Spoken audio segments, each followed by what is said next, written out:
Elden Ring, oh, Elden Ring.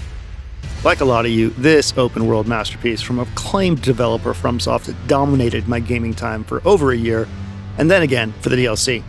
I've beaten the game 4 times, exploring and trying different builds, weapons, and spells, and of course, I've devoured all the lore videos I could get. Shout out to the Tarnished Archaeologists on YouTube, by the way, you're doing amazing work.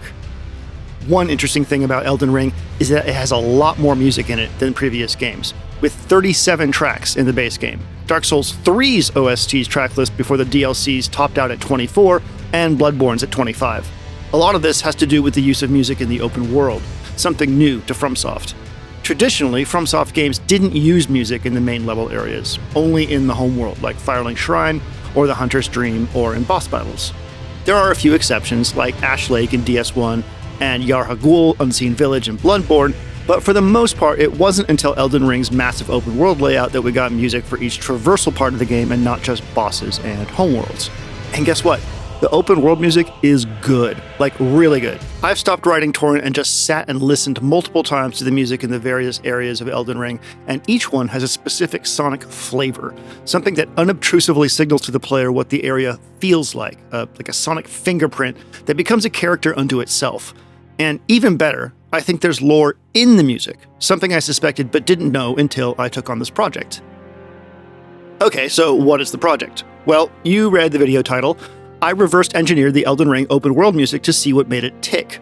Using my ears and whatever plugins and libraries I had on my computer, I attempted to recreate as much of the Elden Ring open world music as I could, mostly just as a challenge to myself. And today I'll walk you through how I did it and what makes the Elden Ring open world music so special. The mad taint. I didn't manage to recreate all of these for reasons I'll explain, but the versions I did recreate I'll throw up on my itch.io page along with all the other free-to-use music I've created this year. And I'll also make the stems available on Patreon to the stem tier. If this sounds interesting to you, pick your class and your starting gift, make fun of the loathsome dung eater, and let's dive into the open world music of Elden Ring. It goes without saying that this will include spoilers for the game. You have been warned. At first, I'm going to go in the order that these tracks appear on the official soundtrack, and that means we're starting with the game's main opening area, Limgrave. Limgrave is the southernmost area on the map of the Lands Between, the main world of Elden Ring, and where our character starts their journey properly. Once ruled by Godric the Grafted, who also acts as this area's final boss, the area was significantly affected by the Shattering, an event that led to the area's decline into monsters, warring factions, and the undead. Godric fell from grace, and it's your job to slap his ass for good. The music for Limgrave is dominated by strings and brass, slowly rising and falling, not really committing to a major or minor key throughout.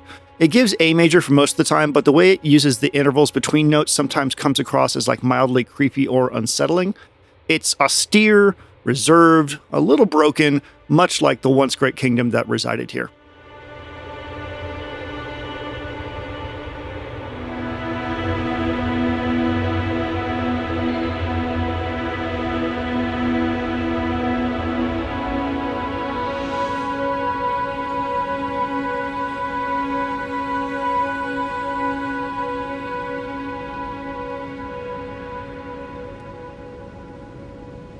The first lore point, I think, is that I think strings and brass in the Elden Ring open world music are connected to the Golden Order specifically, and I'll try to point this out as we go. I've used a combination of sampled and modeled brass and strings here. Part of the reason I wanted to do this project was to really ring out the audio modeling SWAM instruments, which are all modeled versions of orchestral instruments, so I reached for those for solo sounds a lot. I used a SWAM euphonium here, coupled with the brass ensemble contact instrument from Sound Iron. It's not a perfect match, but it gets the job done.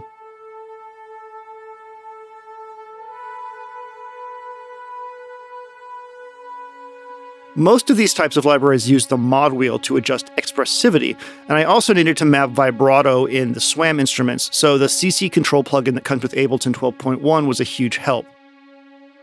I coupled the SWAM viola and violin sections with the Sound Iron string ensemble in contact for the main strings.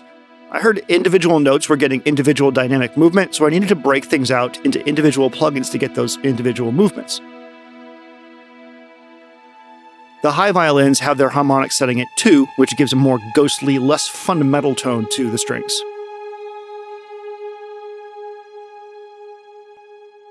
One interesting thing I found out about the SWAM instruments is that they will link up behind the scenes and occupy the same simulated space, and you can position them in that space through any of the plugin's interfaces, which is pretty neat. The occasional cymbal swells is from the Sound Iron Orchestral Percussion Library in Contact, and I think these cymbal swells are another sort of Golden Order musical touchstone. I would say the most surprising thing to me about listening to the Limgrave track for the first time was how much non-orchestral or musical sound there was in it. There's all this weird rushing, sort of windy noise in the actual soundtrack, a constant stream of odd, almost spectral droning that was not at all something I expected to find in the music for the game. In-game, this bed of sound contributes constantly to the atmosphere of the location and works great, but in the recreation, it really stumped me. I ended up stacking 3 effect loops on top of each other. The first is this freesound.org file from user TRP capturing the wind near a stream in Alberta, Canada. Next, I needed something to mimic those occasional odd metallic piping sounds that appear in the noise on occasion. They kind of almost sounded like birds to me, so I took a sound from Freesound user's Dalebore of birds and ran it through Steinberg's spectral synthesizer Xstream. And then finally, I didn't feel like it was giving me enough mid-range, so I grabbed this old 0G sample CD called Altered States and pulled a sample called Deathwave, which sounds like this. And all in all, this wasn't like a terribly hard piece to recreate. I think the hardest part was trying to match those non-musical ambient stuff, which unfortunately will become a theme for almost all of these. Hey, just as a side note, I'm going to mention a lot of software products in this video. This video is not sponsored by any of them, so just wanted to make that clear. These are just the tools that I had at hand to use. Okay, so once you get your ass handed to you by Margit on the way to Stormviel Castle, you're thinking maybe you need to do some exploring and beef up your weapons before you try again. Luckily, there are tons of interesting mini-dungeons in Elden Ring, with upgrade materials and unique bosses, so let's go check out some of the caves and tunnels before we try Margit again. First up are caves. Caves are a type of mini-dungeon with unique attributes and mini-bosses where you can find weapons and upgrade materials.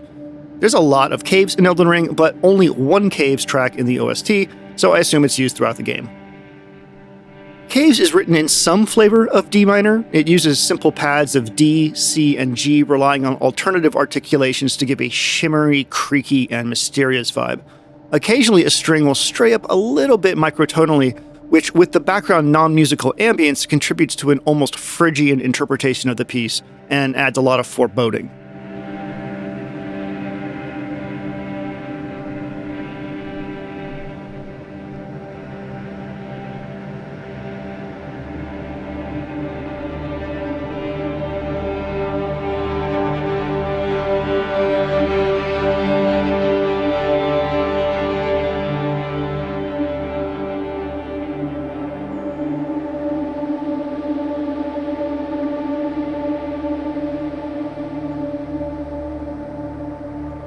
For the background ambience matching, I used 3 sounds from Freesound. The first is this Pink Lakes Wind Atmos sound from user Kangaroo Vindaloo. That's a great username, by the way, which has 2 copies. The first is high-passed all the way up to 3K to capture just the wind top end, followed by a reverb almost completely wet to create a blown-out diffusion. The second copy is made to capture the mid-range aspect of the wind, with filtering favoring the lower frequencies. The last is this room tone sample from user L.W. Dickens, made to provide a general sense of, quote, place to the orchestral samples. For the microtonal droning, I used a sound from Slayton Ash's Landforms, played as a singular note with occasional pitch bends. It's been stretched out and layered throughout. For the string sounds, since the articulations in the original piece were not traditional tremolos or legatos, I needed a library with alternative string articulations. For that, I used Heaviosity's Intimate Textures. This library has violin, viola, and cello playing with special articulations like shudders, wavers, and droplets.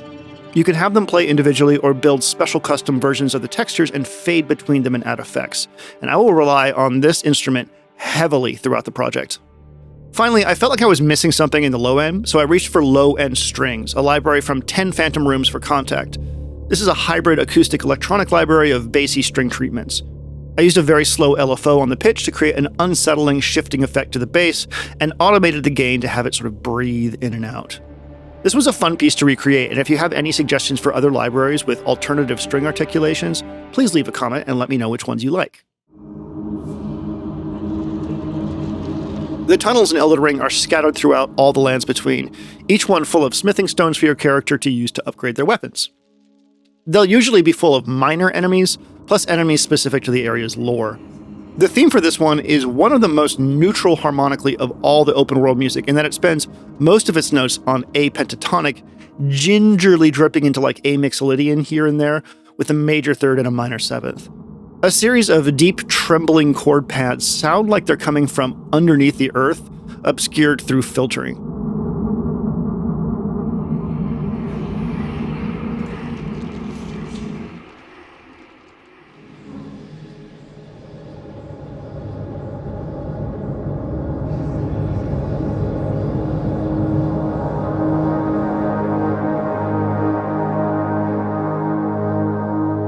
To reproduce this, I stacked a shimmering wind preset from Slate and Ash's landforms, a classic string ensemble tremolo from Sound Iron's orchestral tools, and a deep, affected vocal drone from Heaviosity's Vocalize 3. Stacked on their own, they didn't really sound right, so to get that smeary obscuring, I used Ableton's Spectral Resonator, Overdrive, and Spectral Blur. The Spectral Blur is actually a really useful tool in creating some of the weirder sound effects into the Elden Ring music. The tunnels feature some diegenic sound effects built into the music with some small sort of rock falls and pebble sounds. From Freesound, I grabbed Kicking on Rocks from Casual Sound Explorer and added some reverb. The main strings and brass come from Output's Analog Strings and Sound Iron's Brass Ensemble, respectively. The reason I went for a synthetic string was that in the original, it sounded like a very clear synthetic pulse width modulation sweeping on the string sound, so I wanted to reproduce that. Tunnels also featured some strange whispering sounds, and for that I combined interstitial hits from Galaxy Instruments' Mysteria with a light amount of Native Instruments' Ashlight doing a breath drone. Mysteria and its counterpart Thrill are absolutely amazing sound design tools for horror and thriller, and we'll be using them a lot.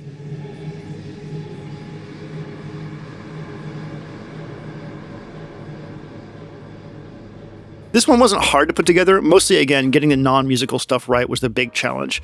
And hey, after upgrades, we were able to beat Margit. Good job. Between that and finishing Morn Castle in the south, we've gotten an invitation to Roundtable Hold, so let's head on over there.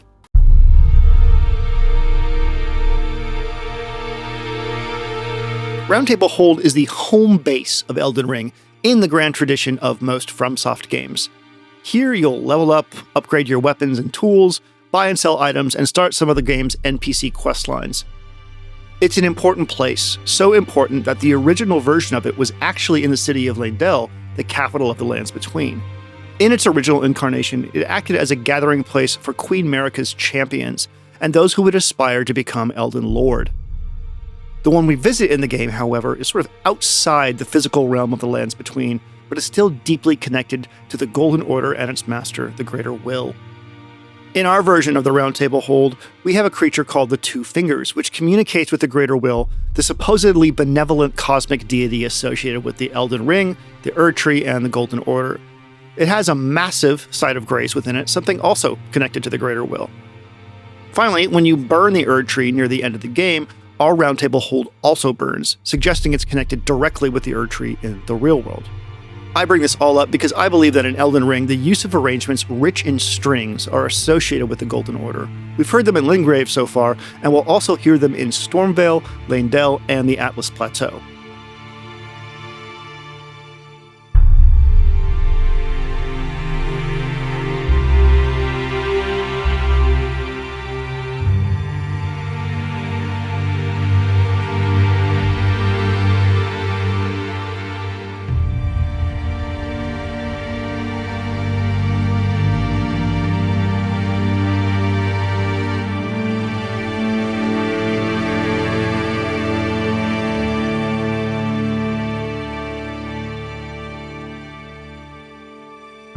The Roundtable Hold music is absolutely beautiful, a series of sort of elegiac breaths, mostly focused around G minor, with occasional bursts into relative majors and suspensions.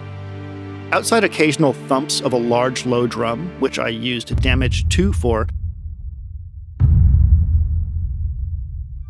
It's all strings, with different layers and notes all having their own individual articulations. To reproduce it, I used 2 instances of SWAM for the high string drones, Orchestral Tools String Ensemble for the main fill-in strings, a solo viola,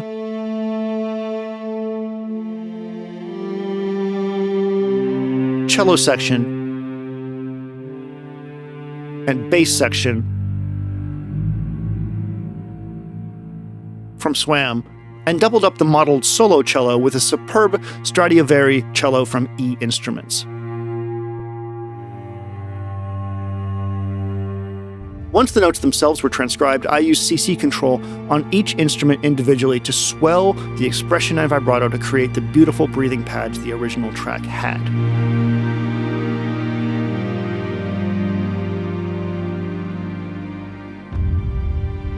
Each homeworld music in a FromSoft game is iconic, beautiful, and memorable, but I think Elden Ring's might be my favorite.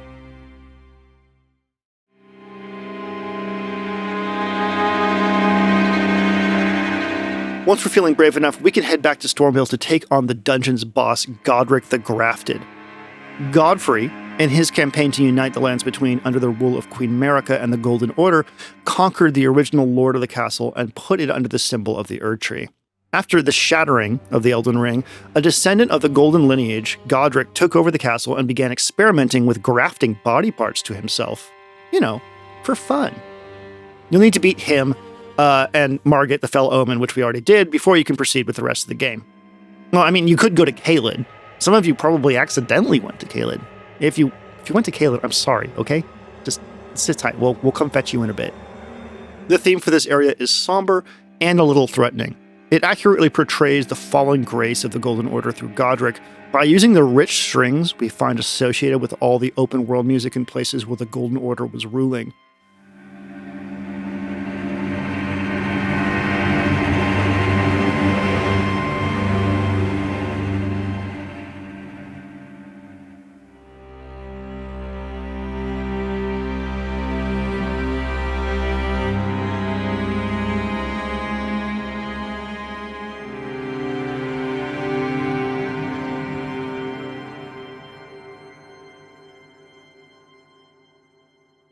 Somber cellos and basses create dissonances, while a high string plays a single note throughout, and tremolos and Bartok-esque flurries create tension. I like the tremolos in the SWAM model stuff, so I used a bunch of those, but also doubled up with 8DO's intimate strings, which have a nice close sound to them, not like a full huge ensemble sound. A lot of the string sounds in these tracks feel like smaller ensembles or solo instruments, rather than like a big full orchestra, which is, normally reserved for like the boss battles. The high string was handled by Heaviosity's Intimate Textures, which does a ton of heavy lifting throughout this entire project. Low strings are a combination of 8DO's deep solo instruments, and then an added ensemble to fill in some of the harmonies that I heard.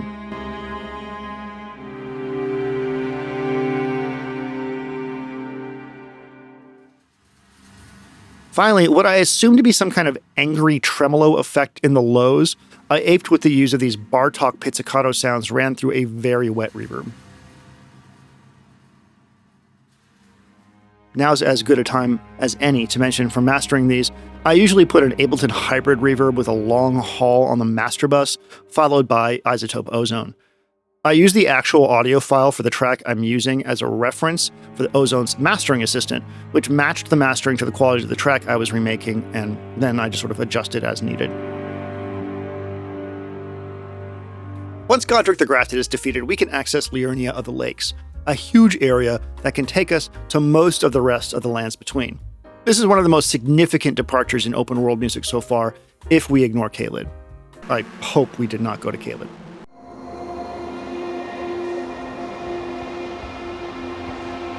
Liurnia was historically a nation of sorcerers, valuing intelligence over faith and drawing power from the cosmos. It was ruled by 2 major political forces, the Carian royal family based in Caria Manor to the north, and the Academy of Raya Lucaria, a center for sorcery education.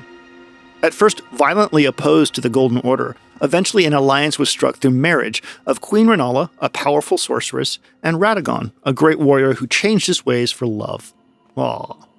They had 3 demigods as children, one of which is Ranni, whose questline brings you to the best ending of the game, and also the best boy of the game, who's a good boy. Oh, who's a good boy? Yes, it's you. The interesting thing about this musically is I believe we start to hear the core of the Reign of Stars ending in the music once we enter Liurnia. I believe there are musical elements present here that carry through Ranni's questline into the underground areas and eventually connect to the cosmos itself.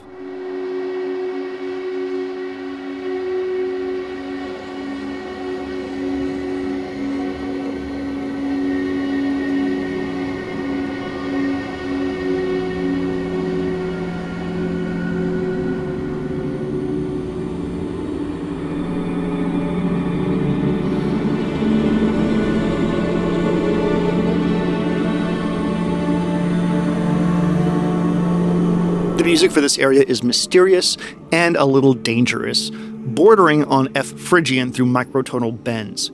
Heavy on scrapes and breaths and dissonant vocal pads, the icy sounds of delicate tremolo strings take the top end, and odd pads and groans and whispers occur throughout. I almost didn't transcribe this one because of how weird the sounds are, but in the end I wanted to give it a go. I combined Slate and Ash's landforms with Heaviosity's intimate textures for the mid and high strings. Landforms has some truly unique articulations that I depended on for this project, and you can set up an A and a B articulation and fade between them.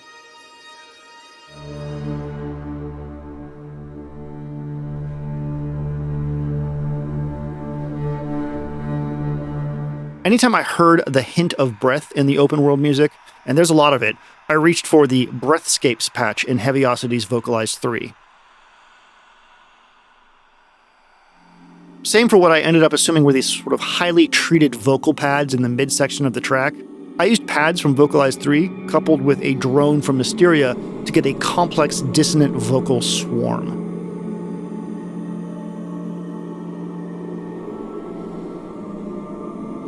Something I ran into a lot in the Elden Ring music were these sort of hard to pin down atmospheric somethings. Almost always I reached for Thrill or Mysteria for these. Both instruments feature really great atonal drones for horror and tension, and it's awesome how easy it is to get a vibe out of them.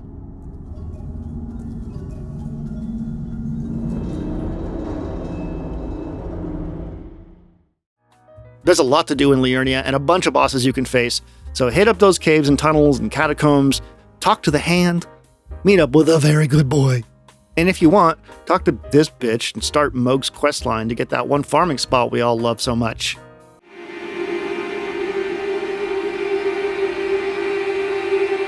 If you take on Ranni's questline, and you should, because you will miss out on a bunch of the game if you don't, she'll have you and Blythe, who's a good boy, oh, who's a good boy, you're such a good boy, take an elevator down underground where we encounter stars? That's right, we got stars underground. Told you the cosmos was going to be part of this. These underground regions are said to be the graves of ancient civilizations that flourished before the Erd Tree, and they lead us to the eternal cities, civilizations brought low by the arrival of one of the eventual bosses of the underground areas, Astel, natural born of the Void, a cosmic entity that brought destruction from the stars. There are technically 2 underground rivers, Siofra and Ainzel, but only one theme called Great Underground River applies to both.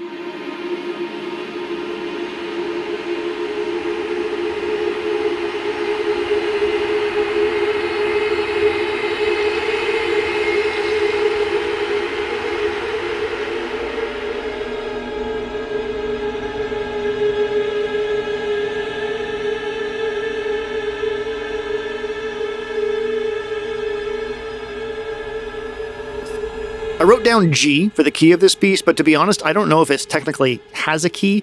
The piece takes Liurnia's dissonances and tensions and ratchets them up like 100 times. From the moment this piece starts, we have clusters of strings that tell us something is off.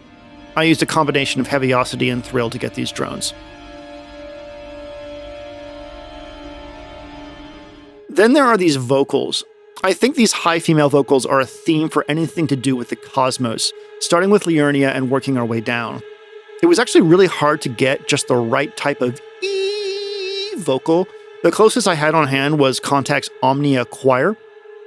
I combined these with vocal drones from a sample pack and the 8DO Francesca's vocal Contact instrument, both run through Vast, a cinematic textural convolution reverb from Heaviosity. I don't like fast for natural reverbs, but for weird gigantic spaces, it's perfect. And again, by the way, this video is not sponsored by anyone I mention here. I'm just using the tools I had on hand when I started the project and tried not to buy anything new, but I failed.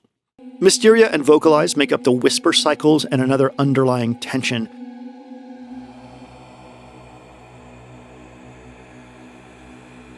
And finally, we have this fucking rain stick that appears in multiple places in the soundtrack. Sometimes it's obvious as a rain stick, and sometimes it's so pitched down and manipulated it's almost unrecognizable.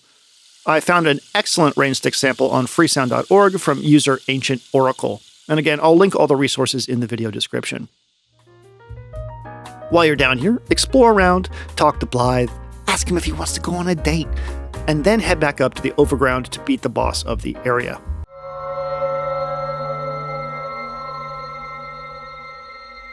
The Academy of Raya Lucaria was created to study glintstone sorceries, and was established by astrologers and sorcerers who studied the stars and cosmos.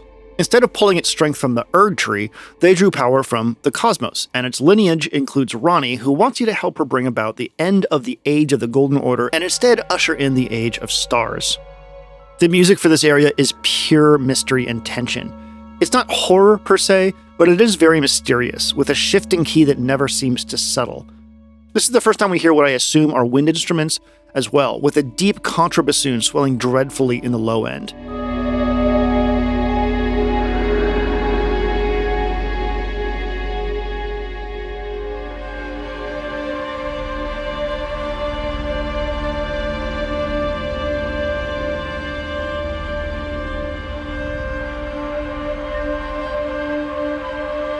I used Swam's modeled contrabassoon for this main wind sound, and then added a copy of Low-End Strings, a contact library focused on deep bass sounds, with it to get a really ominous swell. For the high and mid string components, I used Intimate Textures library, coupled with orchestral tools, landforms, and Swam for the super high string. The cool thing about Swam is that the strings will let you designate a harmonic, and so this is playing the first order harmonic octave, which gives it a very delicate spectral quality. One of my favorite bits in this piece is the celeste, a pitched percussion instrument for better or worse that just screams magical university. I used the Pianotech model celeste for this one. There's an odd, unsettling, glassy sound in this piece, which took me a little while to identify. Turns out it's a waterphone, a perfect instrument for horror and tension and mystery. I purchased a collection of instruments from makers Silence and Other Sounds that includes a waterphone collection, and while it doesn't perfectly match the original, it works for the project.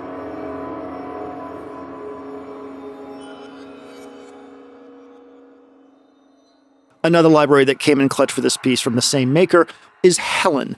It's a horror vocal contact instrument collection. The whispered sentences patch from this through a huge reverb was perfect, and coupled with a drone from Thrill, we were able to fill the gaps and make it extra creepy.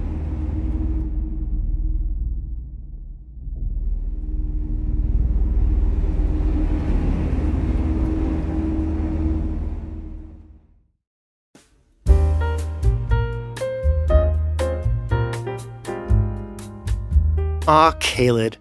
Caelid's where you go when you just want to get away from it all. Beautiful scenery, friendly locals, and hey, they've even got a festival. Oh, gathering of champions! The revels begin! To continue Rani's questline, we have to defeat Star Scourge Radahn, a powerful warrior heralded as one of the mightiest living demigods. He battled with Malenia, the Blade of Mikla, and I have never known defeat. Malenia, even at that time afflicted with a malady known as Scarlet Rot, could not beat Radahn conventionally, so she unleashed the full power of the disease, infecting Radahn and all of Caelid with the malady. Radahn went insane, and you'll need to meet up with some friends to help put him down. But first, you have to travel through one of the most disturbing sections of the game. Caelid is broken, home to monstrous growths and creatures thanks to the rot. Giant dogs and crows, fungal outcroppings, it's just gross. The music for Caelid is just as broken, and is one of the few pieces I decided not to try and transcribe because of how diverse and unique and just weird the sound design is.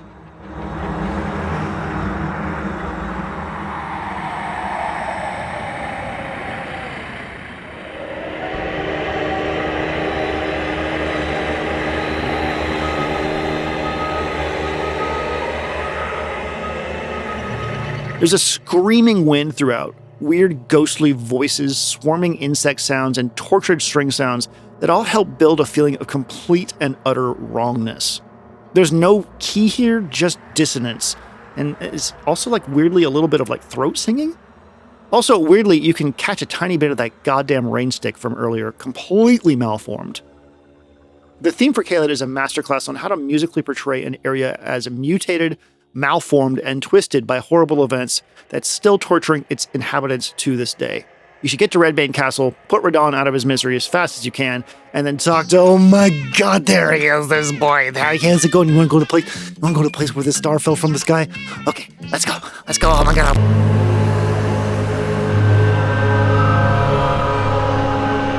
Okay, so when you kill Radon, it turns out he was kind of using gravity magic to hold back the stars because there was some whack shit going on up there.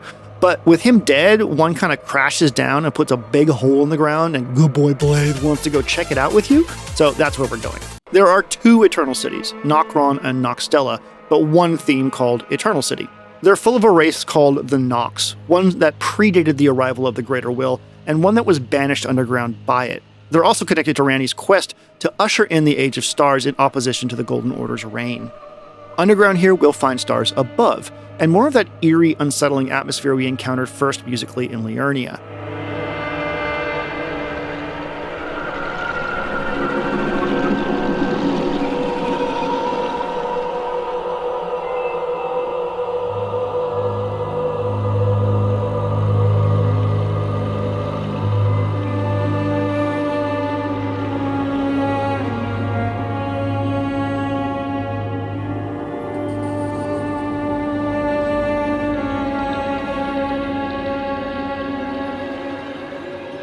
The rain stick is also here, so I'm going to connect that to the lore as well. Probably, I don't know. At this point, I've been working on this for 2 months, y'all. I'm tired.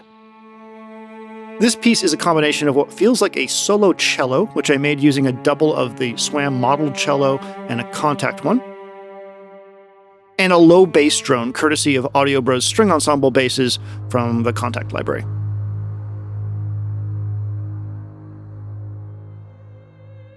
To nail that unsettling vocal drone, I used the Helen library I mentioned before, the Angelus Dark Patch. I also reused the Whispered Sentences patch from before.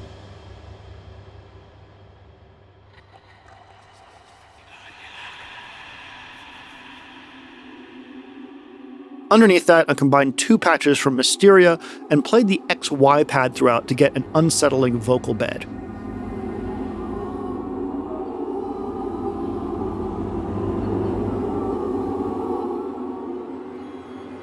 Occasionally the track would have these little atonal outbursts, and I used a tremolo patch from Thrill for that.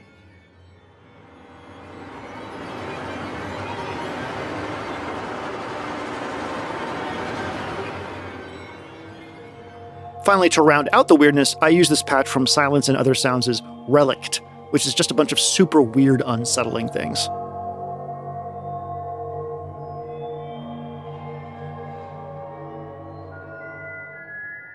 Interestingly, there's Celeste in this piece too, to mirror the Celeste in the Academy of Raya Lucaria.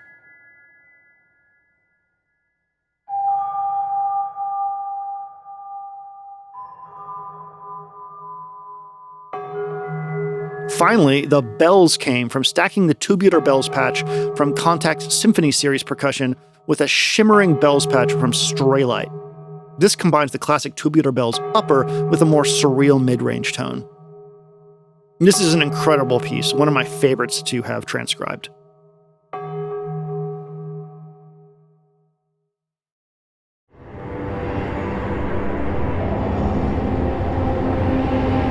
At this point, you could go and get the keys needed to take the lift up to the Altus plateau, but you could also do the smart thing and go to Volcano Manor to fight Rykard and get the best weapon in the game, and the one that carried me through 4 new game cycles, the Blasphemous Blade. I didn't transcribe either Mount Gelmir or Volcano Manor's music, each for different reasons, but let's take a quick look at them before moving on. Both of these areas are in the control of Rykard, one of the children of Radagon and Renala. He's kind of a big snack right now, also kind of a dick, but maybe also a communist? I don't know, he's really big on doing stuff together. Mount Gelmir was the site of some of the most vicious battles during the Shattering, and is covered with blood, graves, and evidence of torture, crucifixions, and mass casualties.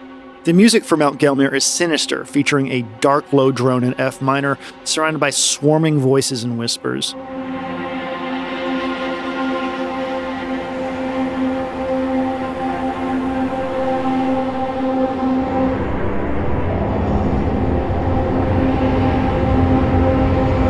These drones bend microtonally just enough to be extremely unsettling, and the whispers come across as like the ghosts of the dead. Later in the piece are some strange synthetic drones and strings where even the instruments themselves sound scared to make their presence known. Volcano Manor, home to Rykard and a group of people dedicated to eradicating the Tarnished like you, and the Golden Order itself, is dark and spooky. Primarily in some form of G minor, it has the air of a dark, hidden evil plotting for war, which, hey, it is.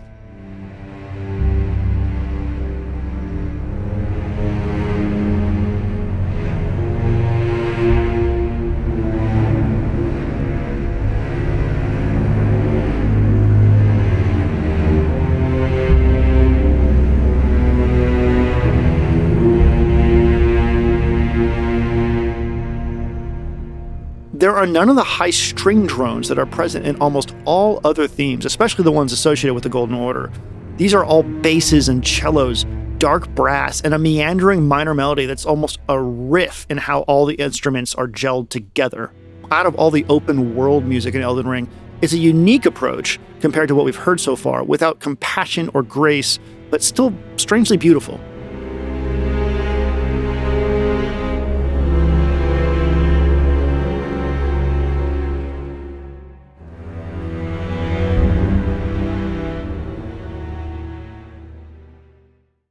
Whew, look, that was really spooky. Let's take a break real quick. Take a breather, just relax somewhere pretty with some friends. Oh, that's more like it. Smell the flowers. So peaceful.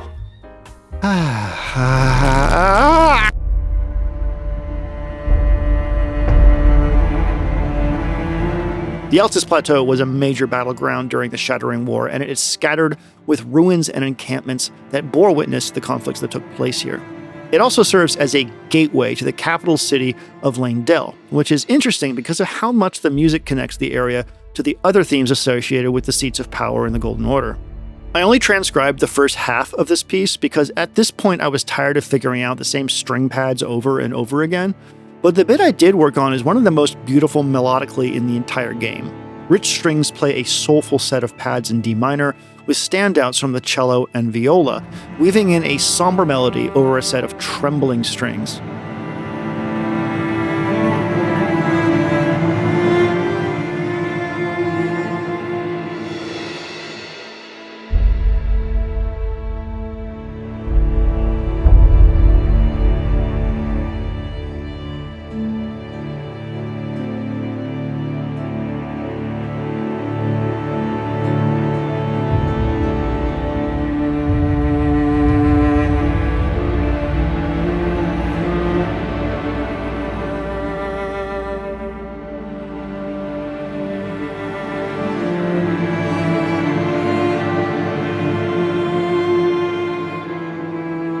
There are a couple of interesting flourishes here that I have also come to associate with the seats of the Golden Order, namely this plucked guitar sound. I used an arch lute for this from the Fluffy Audio contact library of Renaissance instruments called Rinascimento.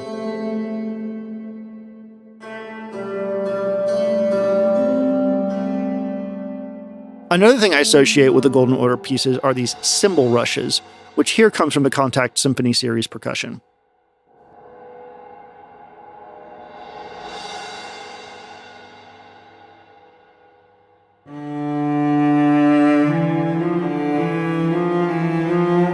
The cello is a sampled E Instruments Cremona Quartet Stradivari cello.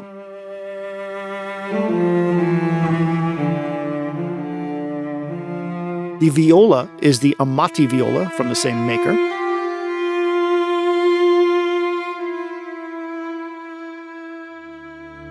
The bass is the Swam Model double bass section.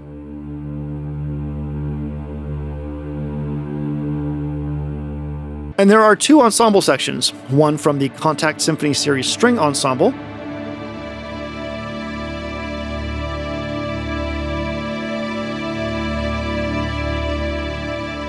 and the other one from a company I cannot name and I feel bad for using, but to be fair, I already had them before I knew the founder wanted trans people dead, so fuck you, Christian Henson.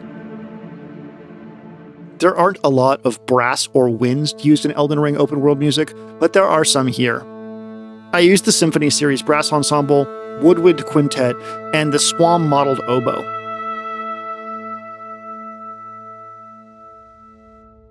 I generally find a combination of sampled and modeled orchestral instruments works really well together. This theme, as we've discovered, is musically connected to Limgrave, Stormviel Castle, Roundtable Hold, and Leyndell Royal Capital, which I find super cool.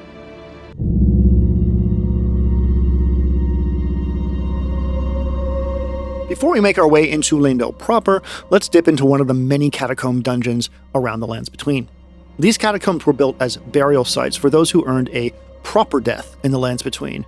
They were always constructed close to the Erd tree's roots to facilitate what's called an Erd tree burial, where you would sort of get slurped up into the Erd tree like a little treat for the tree, just like a little yum-yum, like a little boba tea for the tree. You were supposed to be buried here and then reborn to the grace of the Erd tree. But when the assassins killed Godwyn, an infection spread through the Erd tree's root system and caused the rise of the undead throughout the Lands Between and, of course, in the catacombs themselves. As you might expect, this is a creepy area, and the music does a great job of reflecting that.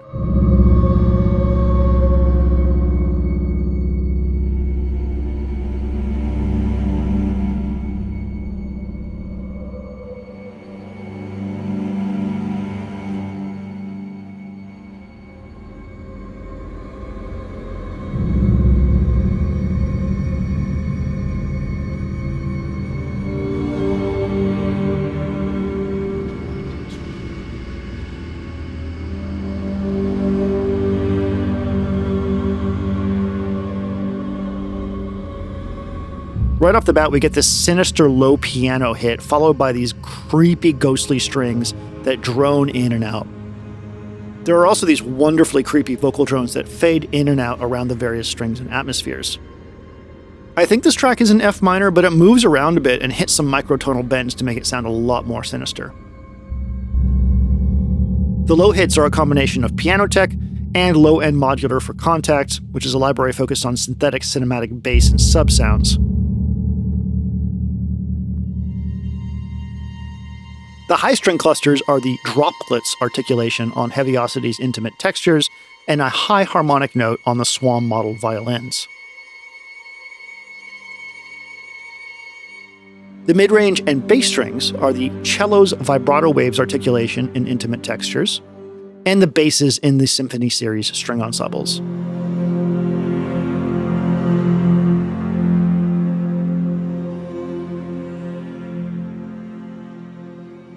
Most of the time, the hardest thing to get were these atmospheres and vocals, so I would sometimes just try to duplicate the vibe instead of getting it perfect. The vocal drones here are from the Helen library that we used earlier, plus a drone from Mysteria.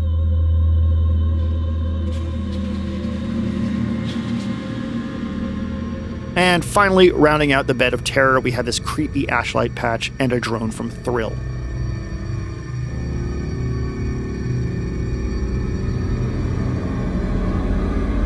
I love experimenting with making horror music, and this one was a treat to put together.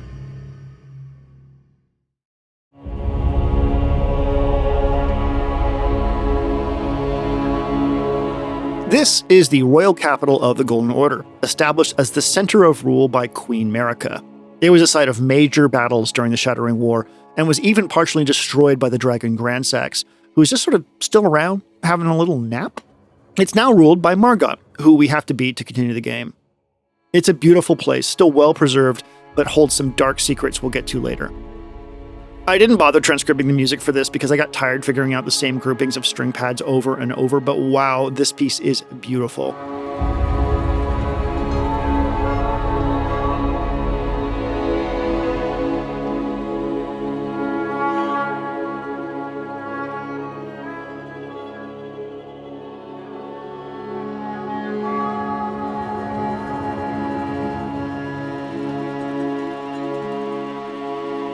Stately and somber, it contains all of the musical elements we've come to associate with the seats of power for the Golden Order, all pushed a little further.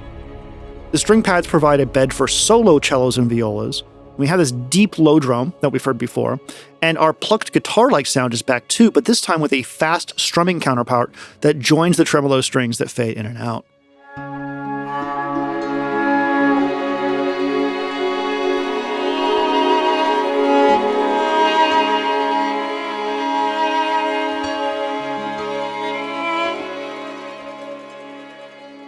There are also what sounds like small snatches of choir mixed in, sad and reverent, male and female, singing as if they lament the fall of the Golden Order while still praising it.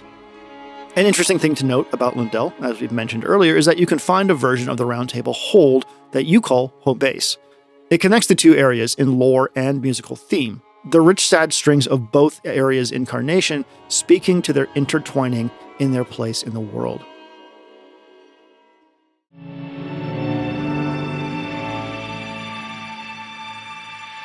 Hey, remember how I said Leyndell had some nasty little dirty secrets? Well, here it is, baby. It's the subterranean shunning grounds. Yeah! Okay, so sometimes in the lands between, you might get born with some cute little horns or something fetch like that. And way before the Erd Tree, if you had cute little horns, you would have been considered extra cool. But the Golden Order was super mean and shitty about the whole thing. So if you were born with the horns, they called you an omen and sent you down into the subterranean shunning grounds, where they expected you to live out your life in squalor and obscurity. Notable omens include Morgott, who now actually kind of rules over Leyndell, and Moke, who we all thought was a creepy sexual deviant, but was actually getting mind controlled by another character to act as sort of a flesh puppet for another character's soul. Ugh, I hate when that happens. So anyways, with all this in mind, the shunning grounds are going to be probably not a super great place to be, right? And the music definitely reflects that with all of the minor key strings and creepy sounds in the background.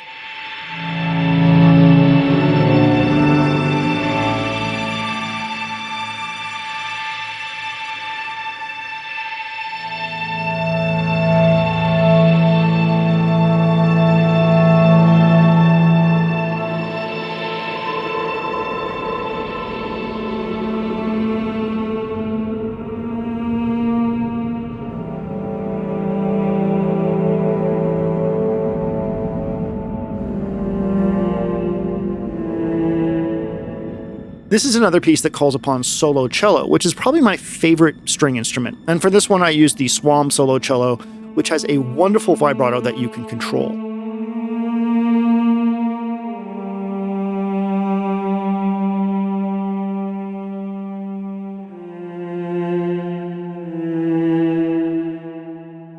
The high strings are also modeled versions from Swam.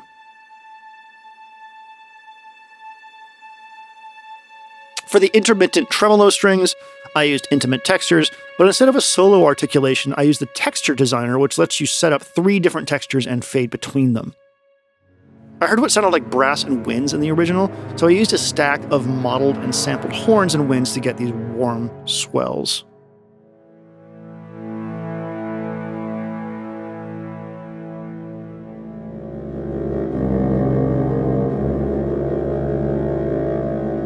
The sampled instruments are ensembles, and the model instruments are solo French horn and bassoon. This gives it a warm, full feeling, but also the solo timbre, which lets the sound stick out.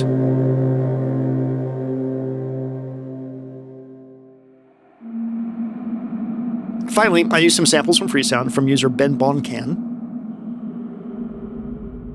More of that relict instrument from before.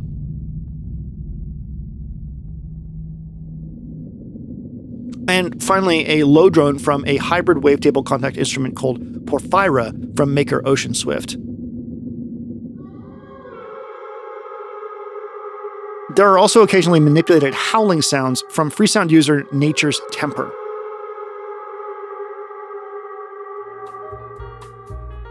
And I would like to clarify that these are not the wolf howling sounds from our bestest boy Blythe. He sounds like this.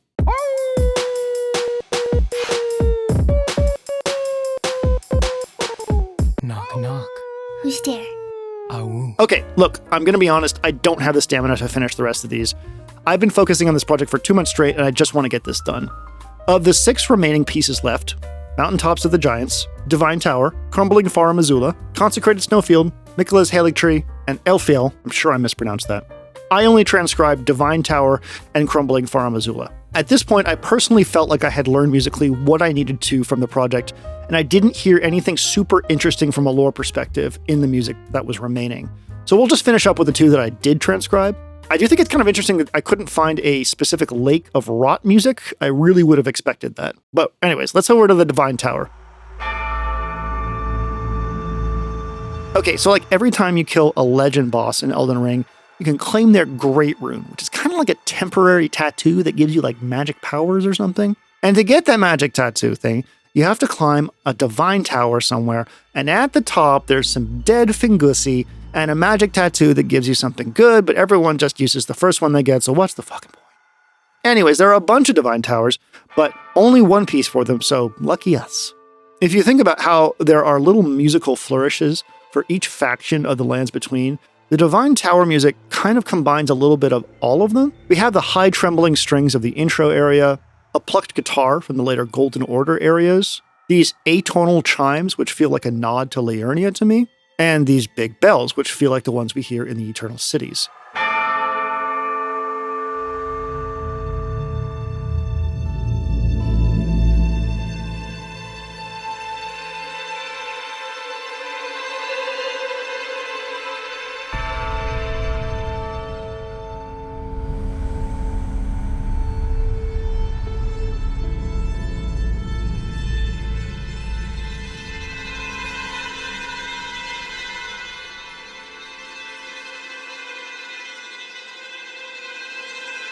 The high and mid strings are courtesy of Intimate Textures.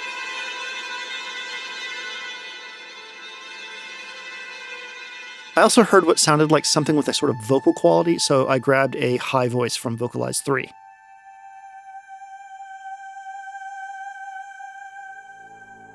A mid-range non-string drone came from landforms, and the super low drone came again from low-end strings.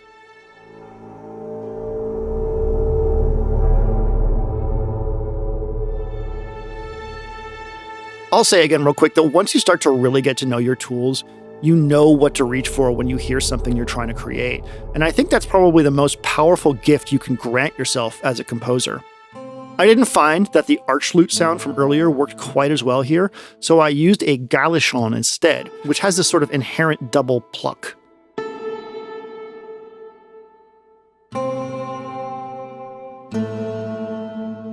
For the bell hits, I combined tubular bells, one each an octave apart, with a sub-bass cloud hit from Ashlight for added profundity.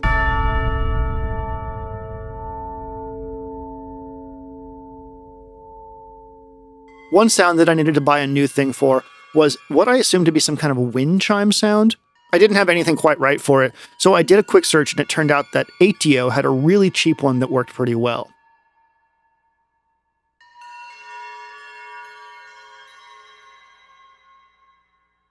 Finally, to fill in the low end and to create a sense of unease, I used thrill throughout, just playing it live as the piece played back.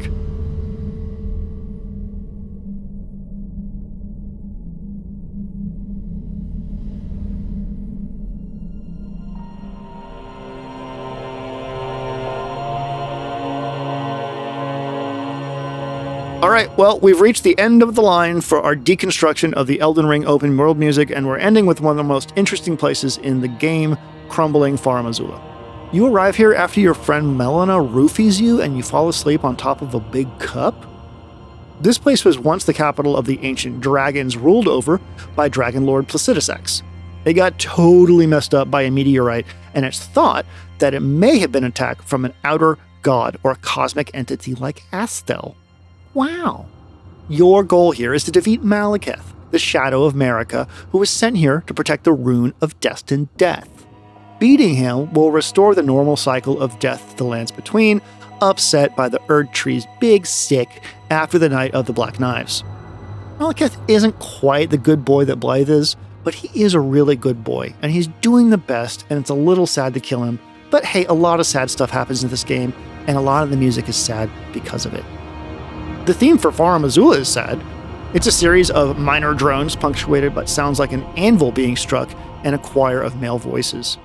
The anvil part is really interesting to me because Radagon has been striking shit with a hammer like the entire time we've been playing, trying to fix the Elden Ring, and it makes me wonder why you would include an anvil sound here.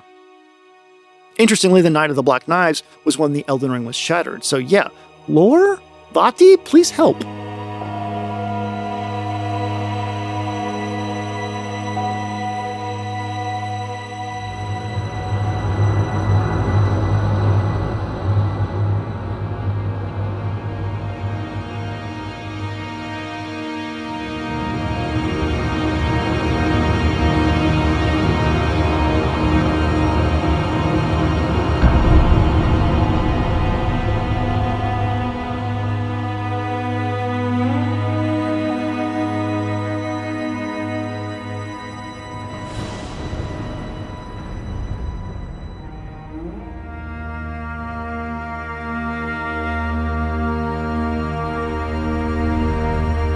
I use the ATO Intimate strings for the highest strings here because I like the way the bowing circulates. It sounds really authentic for long drones. I combined Symphony Series cellos with a solo cello and kind of went off the rails with the solo cello because I just wanted to make the theme more dramatic and sadder.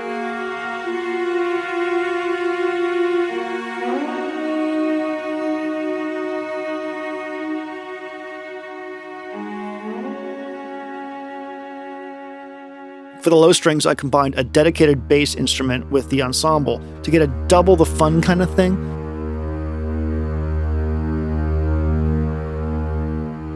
And then I took all the string MIDI and shoved them into an ensemble track really quiet to get a little fill-in vibe.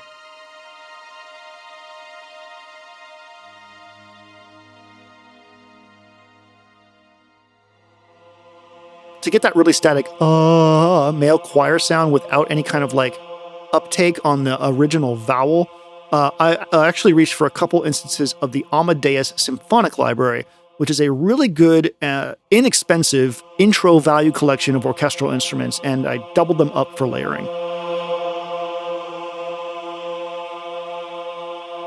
I was tickled to find that there was an anvil in the Symphony Series percussion, so I used that plus some transient shaping to increase its length for what obviously is an anvil sound.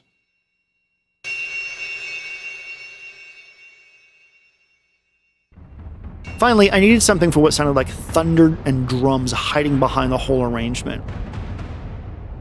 I combined a live playing of war toms from Damage 2 with a huge grand casa, and then a thrill patch that did thunderous rolls. And finally, I rounded it out with some actual thunder and rumble audio.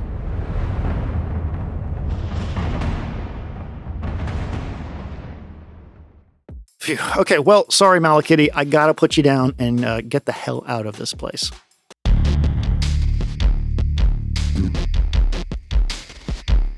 All right, well, that's about it. The remaining tracks are all good in their own way, but I don't want to get into them because, again, this video is way too long. I learned a ton about my tools and making open world music from this project. And I hope that I've been able to show you how powerful some of the tools that you may already have access to are. It's truly incredible the level of detail and polish sampled and modeled instruments have these days.